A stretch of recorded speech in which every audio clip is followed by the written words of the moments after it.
नमस्कार, प्रव्या संजाल में आपका स्वागत है। मैं हूं ओमकार मणि। आइए नजर डालते हैं आज की मुख्य खबरों पर। कल्याण में गुरुवार को सुबह 11 बजे से दोपहर 2 बजे के बीच कल्याण पश्चिम में वासुदेव बलवंत फड़के मैदान में पुलिस द्वारा दंगा नियंत्रण अभ्यास का परेड किया गया। थाने पुलिस आयुक्तालय के पूर्व क्षेत्रीय विभाग के अतिरिक्त पुलिस आयुक्त संजय जाधव के आदेश पर परिमंडल 3 के पुलिस थानों के सभी अधिकारियों और कर्मचारियों के लिए एक दंगा नियंत्रण योजना के लिए प्रशिक्षणात्मक अभ्यास परेड आयोजित किया गया था।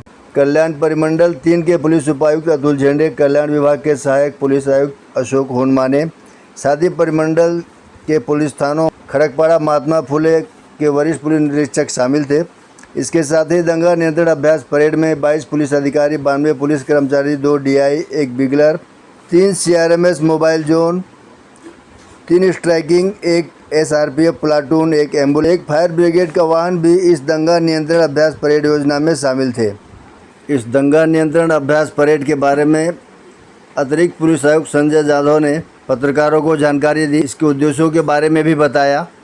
परिस्थितियां कैसी भी हो, हम उससे निपटने के लिए पुलिस बल तयार है।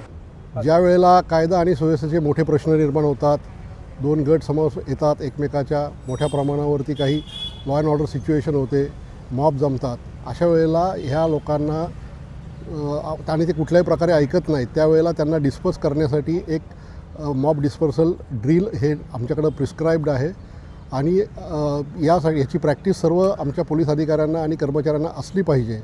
यासाठी आम्ही आमच्या इथे कल्याणमध्ये झोन 3मध्ये आणि झोन 4मध्ये याची प्रॅक्टिस आम्ही आयोजित केलेली आहे, ज्याच्यामुळे आमच्या कर्मचाऱ्यांना त्याचा सराव होईल, अधिकाऱ्यांना सराव होईल, त्याच्यातली इक्विपमेंट्स वापरण्याचा सराव होईल आणि अशा कुठल्याही एखाद्या ठिकाणी जो लॉ अँड ऑर्डर क्रिएट होईल त्यावेळेला आमचं पोलीस दल हे सुसज्ज आहे, त्याचं डेमॉन्स्ट्रेशन पण होईल। या सगळ्या उद्देशाने आम्ही हा सराव घेत आहोत आणि या सरावामुळे आमच्या सर्व कर्मचारी आणि अधिकाऱ्यांना एक चांगला कॉन्फिडन्स तयार होईल आणि येणाऱ्या कुठल्याही लॉ अँड ऑर्डरला आम्ही त्या संदर्भामध्ये तोंड देऊ शकू। खबरें अभी और भी हैं, देखते रहिए हमारे अगले अंक में।